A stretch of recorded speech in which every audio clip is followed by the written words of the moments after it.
Okay, it's time for our annual comprehensive smartphone comparison again. Have you been looking forward to it?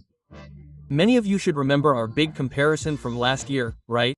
We thoroughly tested the flagship phones from various manufacturers, from standard models to ultra-premium ones. This year, we've decided to step up our game and expand the comparison to include not only various flagship phones but also mid-range phones. The entire comparison will be divided into 4 parts: gaming performance, battery life, imaging, and system fluidity. Our standards will also be more stringent than last year. We'll introduce more methods to uncover the various tricks employed by smartphone manufacturers, and we'll also introduce more dimensions for a more comprehensive evaluation of this generation of phones. To be honest, the workload is enormous, so we hope you can support us by liking, commenting, and sharing. Is that too much to ask? So today, let's talk about a familiar topic, but one that's a major area of cheating in the smartphone industry: gaming performance. As we all know, before the release of new phones, manufacturers often send us media units for review. Many of these are for hands-on experience, including benchmarking videos. These media units are quite tricky. Many manufacturers like to pull some tricks with them. Firstly, they carefully select the best chips with good performance and low power consumption. Then, they specifically push targeted scheduling strategies tailored to the media testing process, with special optimizations and tweaks. Anyway, since the machines are provided free of charge, we can't buy retail units to verify the results. If you want to capitalize on the initial launch traffic, you have to accept it quietly. In fact, in last year's big comparison, we already exposed this issue and tested various manufacturers. To avoid trouble, we only used Model A and Model B to refer to the models. I thought everyone would be a little more restrained this year, but unexpectedly, these new phones not only didn't restrain themselves, but they went even further down the path of cheating, intensifying their efforts. A large reason for this is that this generation's Snapdragon 888 and 9500 chips are essentially incremental upgrades. If you don't tamper with the media review units, it's really hard to create a significant difference compared to the previous generation's 800 million and 9400 scores. This year, consumers no longer trust the data from initial media review units. Some of the data looks obviously fake, right? But it's all fake. I think if we don't completely expose this issue of specially prepared media review units, these manufacturers will only become more unscrupulous this year, and this will only affect our own credibility. So, in this year's comprehensive comparison, we won't even bother avoiding showing favoritism.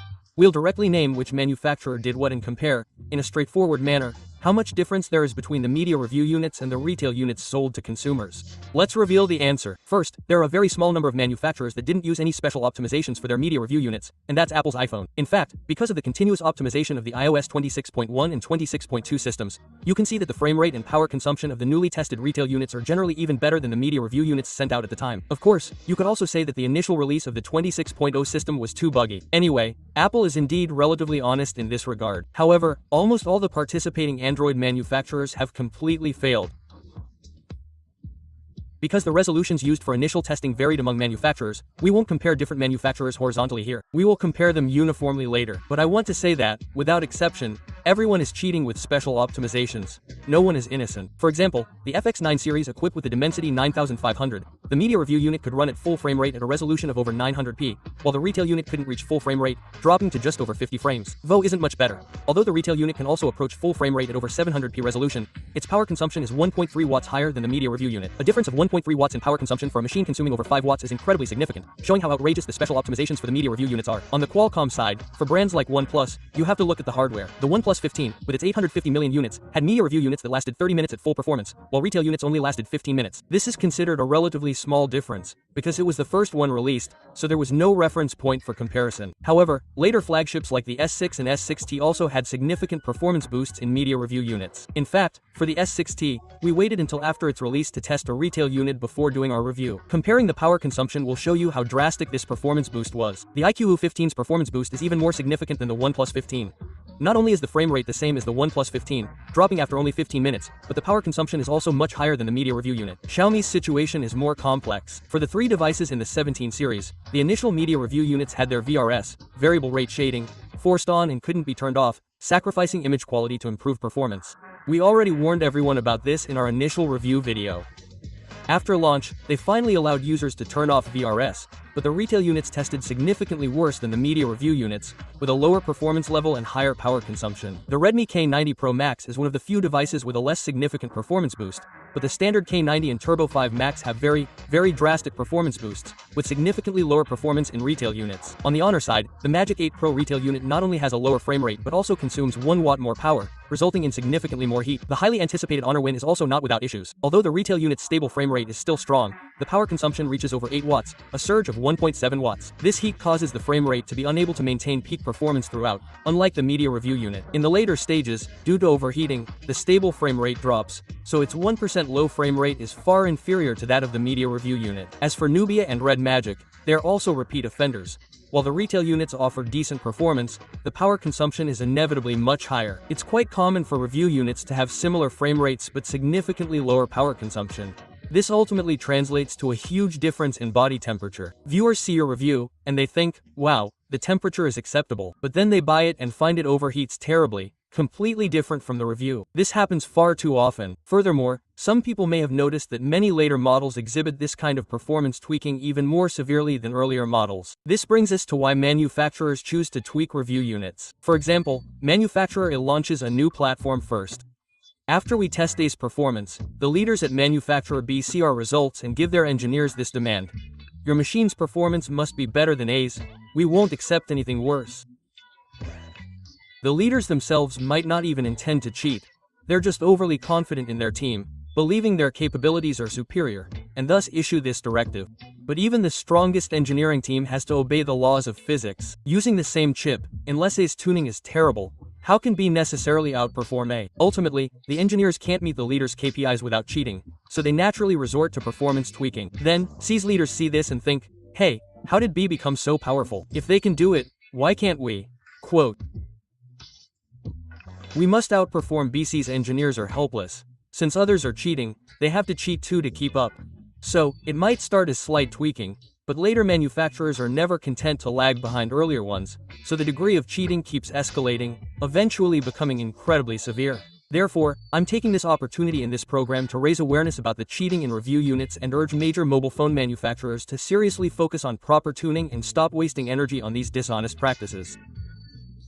Getting caught and embarrassing yourselves is simply unnecessary. But there's also good news. The good news is that this generation of flagship phones has basically eliminated the issue of significant brightness drops in high-pressure games. Even the latest iPhone didn't experience much dimming in our tests.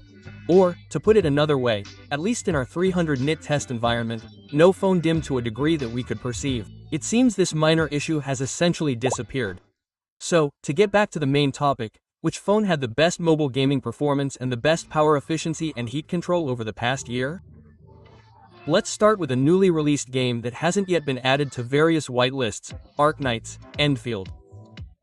We did a dedicated video about it recently, and we had extensive discussions with our technical colleagues at Tencent, gaining a lot of useful information. For example, the game's thread design benefits dual large-core CPUs. Those who haven't seen that video yet can check it out first. For this comparison test, we uniformly used the Extreme preset, Extreme Rendering Multiplier, and 1036p resolution. The test route is still the 50-layer map with the highest CPU pressure in the game. So, let's reveal the results. Unsurprisingly, the phone with the best overall power efficiency performance in Arknights, Enfield, is the iPhone 17 Pro Max. Not only did its performance remain stable throughout, but its power consumption was also extremely low, at only 5.1 watts, far lower than most Android phones. Based on the 1% low frame rate and our subjective experience, the iPhone 17 Pro Max's gaming experience can be described as incredibly smooth, with almost no lag. In comparison, the iPhone 17 Pro's performance was much weaker than the Pro Max. Although its heat dissipation was also good, its strategy was very conservative, throttling after only 10 minutes of gameplay. Its overall power consumption was only 4.9 watts. The A19 iPhone 17 standard version actually performed better, averaging 56 frames, which is also very smooth. On the Android side, the better performing phones include the iQOO 15 series, OnePlus 15, Nubia Red Magic series, and the Honor V and Magic 8 series, all flagship phones with the Snapdragon 8 Gen 5 processor. The iQOO 15 only showed slight positive frame rate fluctuations after 20 minutes, maintaining an average frame rate of 58. All cores were controlled at an average of around 1.6 GHz, resulting in a power consumption of 6.4 watts, which is still quite good. Although the iQOO 15 is priced outrageously high, it is one of the few that truly achieves consistent performance throughout. The OnePlus 15's performance is somewhat similar to the iQOO 15, even running the CPU at around 1.6 GHz, so the frame rate is similarly high, and the power consumption is also relatively high. The approach of Honor and Nubia is also quite clever. Even with the Awakening mode enabled, they don't truly push the performance to its limits, resulting in an average of 57 frames per second with some minor fluctuations, but at least the power consumption is controlled, and the heat dissipation is reasonable. The Honor Magic 8 series is also quite well tuned, while the Honor Wind's power consumption is relatively high. Both maintain frame rates between 56 and 57 FPS. But what surprised me the most are Honor's two 8 series models, the GT Pro and WRT. Even with the 8 series chip, they can achieve very high frame rates, and the WRT's power efficiency is not much worse than its older brother, the 815 Win. Now you know how small the difference between the 8 series and 815 is. Furthermore, there are some other devices that can achieve high frame rates, but their power consumption optimization isn't very good. The Redmi K90 Pro Max is a prime example. While the average frame rate of 56.4 seems good, the scheduling is terrible. The CPU is directly running at 3 GHz. Power consumption soared to 10 watts in the first 10 minutes, and then inevitably dropped later, averaging 8.2 watts throughout. It seems like they didn't optimize it at all. The situation with Xiaomi's own 17 series of 4 devices is also not optimistic. The Xiaomi 17 Pro Max also starts very high, but its heat dissipation is not as good as the K90 Pro Max, so it quickly drops, resulting in poor power efficiency and the temperature skyrocketing towards 50 degrees Celsius. The frame rates and power efficiency of the two mid-range Xiaomi phones are also similar. The initially impressive performance is followed by a significant drop. Excluding the yet-to-be-released Samsung models, these phones are currently at the bottom of the barrel among the 8 series. In fact, many 8 series devices perform comparably to or even better than the 85, besides the Honor models mentioned earlier. The iQOO Neo 11, OnePlus AS5 Pro, and Xiaomi 15 Ultra, and X8 Ultra can all run at over 50 frames per second, and their power consumption is not high. Other 8 series models generally run at around 40 plus frames per second. You can check the performance of the devices you are interested in. Now, let's talk about the Dimensity series. We've discussed before that the Dimensity series, with its single ultra-large core flagship design, doesn't perform well in certain scenarios in Genshin Impact. The 9500 series models are indeed not very good. What about the X9 and X300 series? Although the frame rate isn't low, the power consumption is much higher than the Qualcomm Camp, all exceeding 7 watts, leading to poor efficiency and overheating. Even more outrageous are the iQOO Z10 Turbo Plus with the Dimensity 9400 Plus and the Redmi K80 Ultra. The iQOO is too power hungry, while the Redmi's game isn't on the whitelist, so it hasn't been optimized, resulting in explosive power consumption. Finally, we also tested several 8 Gen 5 models. To be honest, the 8 Gen 5's power efficiency in Genshin Impact is definitely inferior to the 8 series. These devices all consume over 7 watts, and the frame rate is only around 40 frames per second, which doesn't seem very good. It should be said that the 8 Gen 5's meager cache is least suited for scenarios with heavy map streaming and asset loading. The large amount of assets pouring into the cache during high-speed movement is really problematic for the 85. Finally, we will present a complete ranking of these flagships and sub-flagships in Genshin Impact, from strongest to weakest.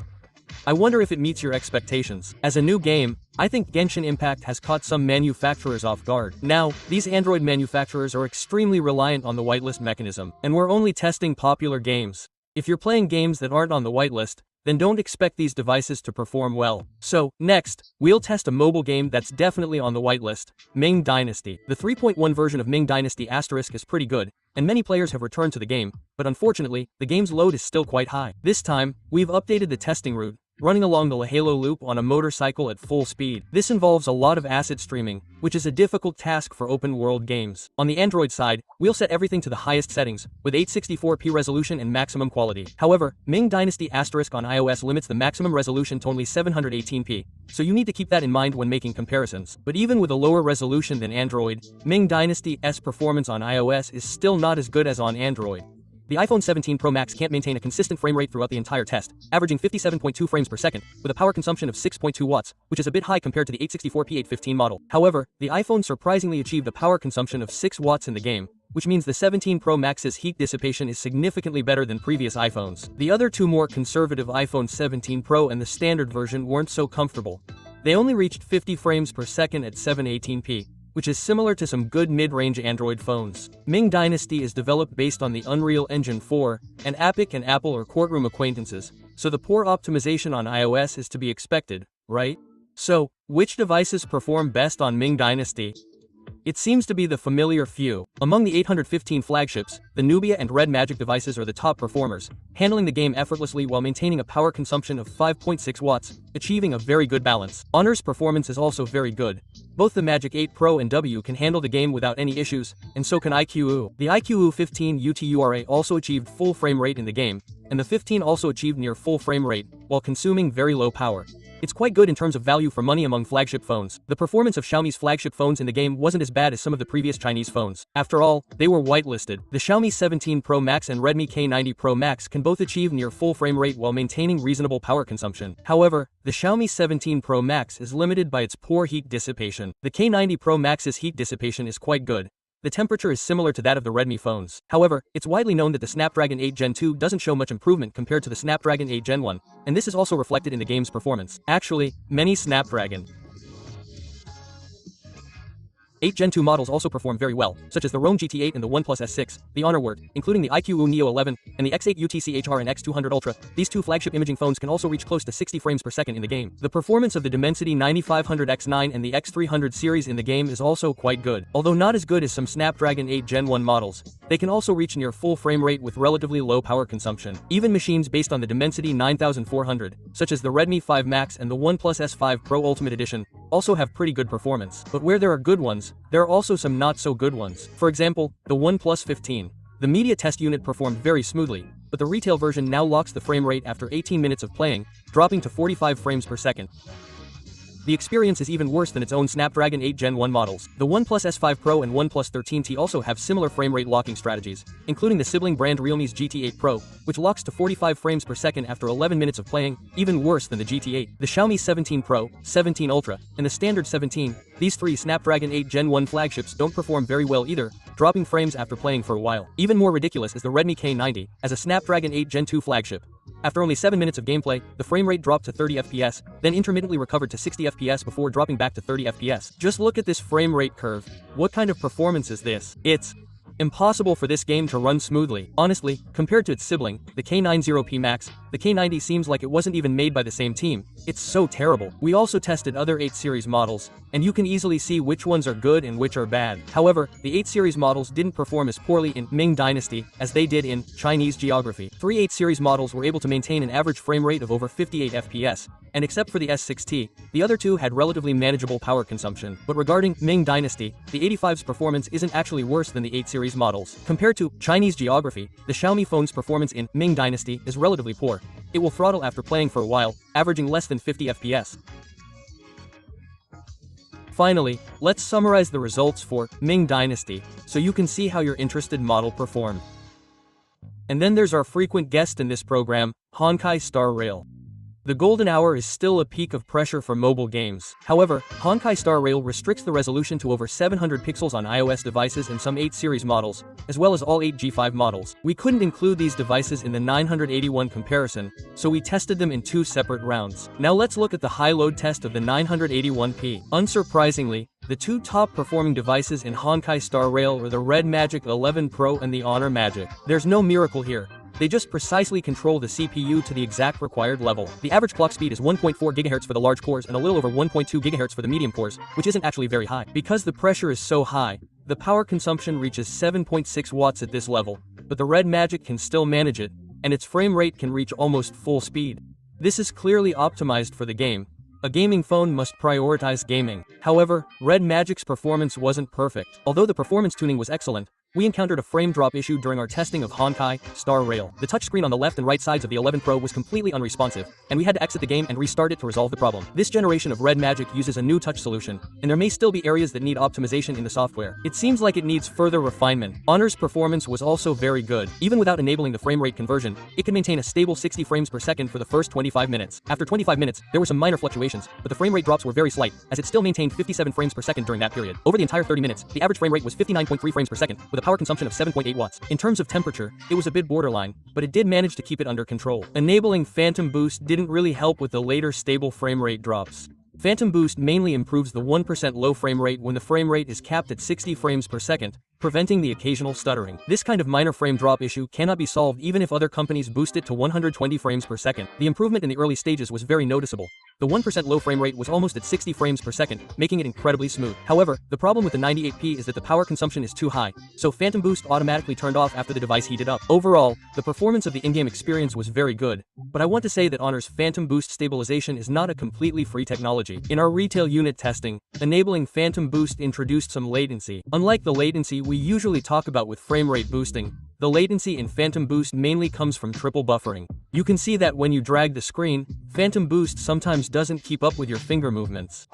It's 1 to 2 frames slower than normal. This is because the prerequisite for Phantom Boost to maintain stable frames is that its buffer needs to have 5 frames. Therefore, Honor increased the buffer size through triple buffering to prevent the system from failing to provide frames when needed, but this increases latency and decouples rendering and output. While it effectively eliminated minor stutters, the trade-off is that the touch response feels a bit sluggish. Furthermore, the Phantom Frame Stabilization feature seems to have 8 settings on the Magic 8 series. It works fine when enabled, but it doesn't shut off properly. The frame stabilization is turned off, but the triple buffering isn't, meaning that even after turning off the Phantom Frame Stabilization, the latency persists. The Wing series doesn't have this problem, only the Magic 8 series does. I can only assume it needs a bug fix. A rather peculiar machine is the iQOO 15UCH. Judging from the frame rates we tested, it performs incredibly well. It can even reach 59 FPS with only 1% frame drops, which is amazing. However, during actual gameplay, something felt off. Although it was very smooth, it certainly wasn't the kind of smoothness you'd expect from 59 FPS. If it were truly 59 FPS, the frame output should be almost perfectly fixed at 16.67 milliseconds, resulting in an incredibly smooth feel. But in reality, the feel is more like having VSync disabled. While it's very responsive, the frame rendering time is unstable. We decided to investigate further, and after carefully analyzing the trace data, we found the problem. Its compositor and game rendering seem to be completely decoupled. The compositor consistently refreshes the screen at a fixed 60 Hz rate, but it doesn't wait for the game frames. In other words, regardless of whether the game frame is ready or not, the compositor refreshes the screen every 16.67 milliseconds. Therefore, the testing software always reads a perfect 60 FPS straight line. For games, when there is no touch input, the device doesn't even receive the vertical synchronization signal from the compositor, and the update rhythm is completely out of sync with 60 Hz. The game is actually running at its own pace. Only when touch input occurs does the game receive the VSYNC signal again, and the update interval realigns with 60 Hz. At the same time, the system briefly boosts the GPU frequency to reduce the rendering time to within 16.67 milliseconds, and then waits for the next synchronization to continue rendering. Throughout this process, the compositor consistently maintains 60 FPS, but the actual real-time frame rate of the game is drifting, giving the feeling of one frame being faster than the other. Regardless of whether this unsynchronized approach is good or bad, perhaps it can reduce latency. But you just need to know that the frame rate measured this way is not accurate. These kinds of sneaky tricks that testing tools can't detect will only become more common, so we will gradually introduce vision-based algorithms to test games in the future. After all, it's a constant battle between innovation and countermeasures. There will always be a way to catch these tricks. Returning to our benchmark results, the Nubia Z50 Ultra with the 8 Gen 2 chip and the Honor WRT with the 8 Gen 1 are both very powerful, but both achieve this performance at the cost of high power consumption, with power consumption reaching 8 to 9 watts. The temperature is completely out of control, especially the Nubia Z50 Ultra. Its performance mode is even higher than the Red Magic's performance mode, with temperatures soaring above 50 degrees Celsius. I'd call it scorching mode. The K90 Pro Max's performance is quite commendable. Its performance in games on the whitelist is indeed good, making it the best among Xiaomi phones. The ROG 8 Pro and iQOO 15 are slightly worse, but still quite good. Further down, various 8 Gen 1, 9500, and 9400 models are all in a similar range, most hovering above 50 frames per second, with power consumption exceeding 7 watts. This is considered the average level. Are there any particularly bad devices? Yes, for example, the Galaxy S6, iQOO 10 Pro Plus, OnePlus 13T, Realme GT8, and Redmi K90. This isn't the first time this has happened. Several of these flagship devices, including the Xiaomi 15S Pro, using the Snapdragon 981P chip, are failing to reach 50 frames per second. Next, we'll lower the resolution to 763p and see how Apple and other devices perform. After returning to the Unity engine, the iPhone's efficiency seems to have improved. Even with a similar performance level, over 700 horsepower, the iPhone 17 Pro Max maintained its power consumption at just over 5 watts, still significantly lower than the Snapdragon 8 Gen 2.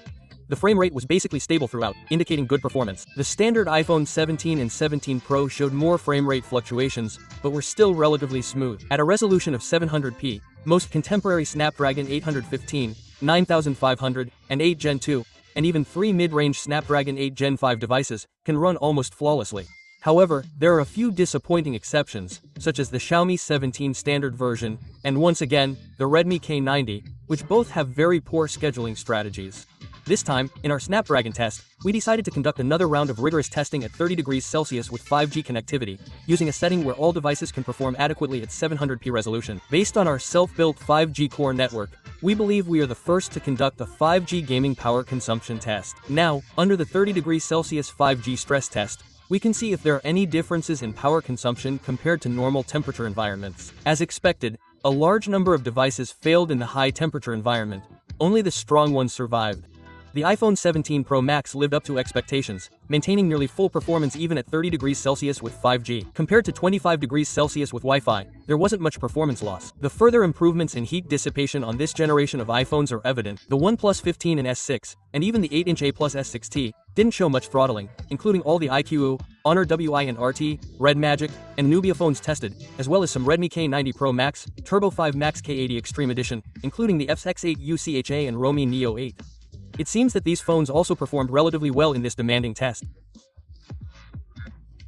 Several Dimensity 9500 machines, the X9 series and X300 series, experienced slight frame rate drops at 30 degrees Celsius, but they still managed to hold up, and the frame rates weren't too bad. Of course, there were also phones significantly affected by outdoor conditions, such as the thermally controlled iPhone 17 Pro, the entire Xiaomi 17 family, and the Xiaomi 15S Pro and 15 Ultra with external cooling fans, and the ROMI GT8 Pro, all of which were significantly affected in the 30-degree 5G environment, experiencing severe throttling. In terms of power consumption, it was quite surprising. The power consumption in the 5G scenario wasn't much higher than that of Wi-Fi, although some models did have higher 5G power consumption, while others had similar power consumption for 5G and Wi-Fi. This was even under the disadvantage of the 30-degree high-temperature environment. From our experience, 5G only becomes very power-hungry in low-signal scenarios or with frequent cell switching and frequent network access. For gaming, unless it's cloud gaming, there isn't that much network bandwidth demand. In our laboratory tests, if we don't use very low signal strength, 5G and Wi-Fi may not show a significant difference in power consumption. Finally, we also tested the Honor website, which has less demanding requirements. Since the iPhone only supports 120 FPS high definition,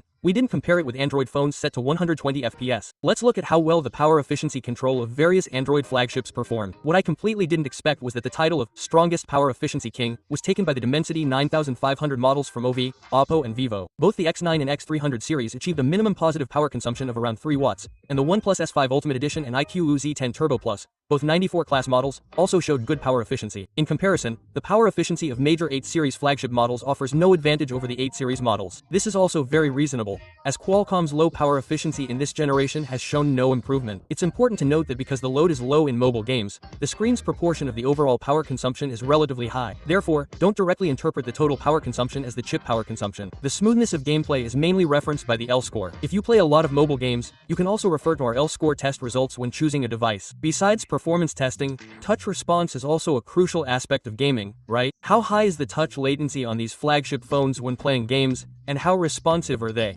This time, we also tested the click latency. First, as we did last year, we enabled the performance mode or game mode on each phone and measured the end-to-end latency in PUBG Mobile, from touching the screen to seeing the muzzle flash on the screen. Last year, we mentioned that due to vertical synchronization, the end-to-end latency is not a precise value. Sometimes the response is very fast, and sometimes there's a delay.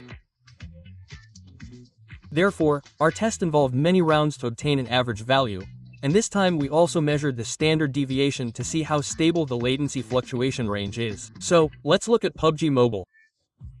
Guess which one performed best? The Honor W and the iQOO 15 series. These three devices achieved an end-to-end latency of only about 35 milliseconds, which is even close to the end-to-end latency of many gaming PCs. This is partly due to the Honor W achieving a 480 Hz touch sampling rate, and the two iQOO 15 models also having very high rates of 300 and 360 Hz. On the other hand, these two companies have indeed put in effort in touch optimization. Is there any device that performed noticeably worse? For iPhones, our test showed that the 3 iPhone models tested this year all had network latency of around 60 milliseconds in PUBG Mobile, which is at the bottom compared to all the other devices tested. Other Android phones seem to have similar latency performance in PUBG Mobile, maintaining a range of 40 to 50 milliseconds. However, if you look at the standard deviation, several devices showed relatively unstable latency, such as the Vivo X300 series, Xiaomi 17A, and Nubia J80, which need further optimization. Initially, I thought this was representative of everyone's touch performance, and that the iPhone's latency was indeed not as good as widely rumored. That is, until we introduced a new test. Applications outside the whitelist in default battery mode. We wrote a blank app using the same framework on Android and iOS and tested the network latency again. This time, the results were completely different from PUBG Mobile. The latency of the three iPhones was even nearly 20 milliseconds lower than in PUBG Mobile. From lagging behind to being among the top performers, why could the latency be so much lower? The main reason is the reduced latency from the PUBG Mobile graphics engine rendering.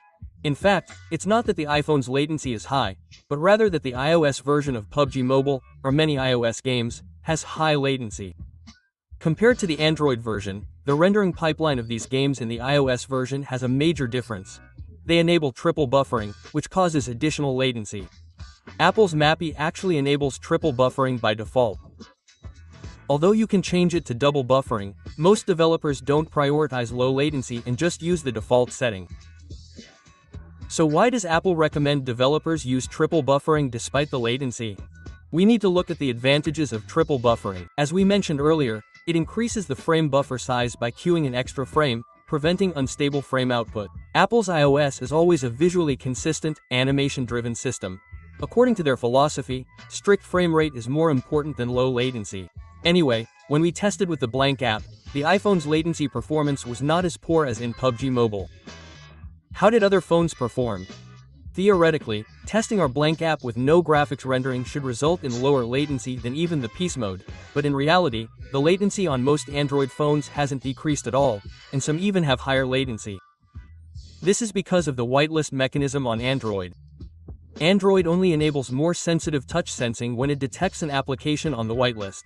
As you can see, because it's not on the whitelist, the touch sampling rate on almost all Android phones has decreased. Many Android phones' touch settings are also affected by battery settings. Only in performance mode is there a better touch experience, such as Xiaomi phones. After changing the battery settings back to the default balance mode, the latency on most Xiaomi phones increased significantly. In our blank app, which eliminates graphics rendering, you can also see an advantage of the iPhone. Its touch latency range is very stable. The standard deviation we measured is only around 2 points, meaning that after testing by so many people, the touch latency hardly fluctuates and stays within a very small range. Among the tested devices, this is one of the most stable performances. This is why some players prefer using iPhones or iPads. Due to the offset, players don't actually pursue absolutely low touch latency, as long as the latency isn't too high. However, iOS touch latency has low fluctuations and is very stable, which is more important to some players. On the other hand, iOS's audio processing is also better.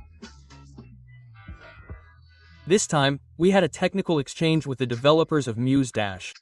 Their internally developed analysis tool can measure the audio processing latency of the two platforms. As you can see, the iPhone not only has very low audio latency, the 17 Pro Max has an average latency of only 28 milliseconds, but more importantly, its standard deviation is much smaller than that of Android phones, only 0 something. This means that the iPhone's audio is extremely stable. The latency doesn't fluctuate wildly. How about the audio performance on Android? It's very inconsistent. There are some Android phones with good audio, but do you know which Android phone has the best audio performance? The K90 Pro Max, although not as stable as the iPhone, has very low latency. The average latency of 18 milliseconds is amazing. And as you know, the sound quality of this device is also excellent.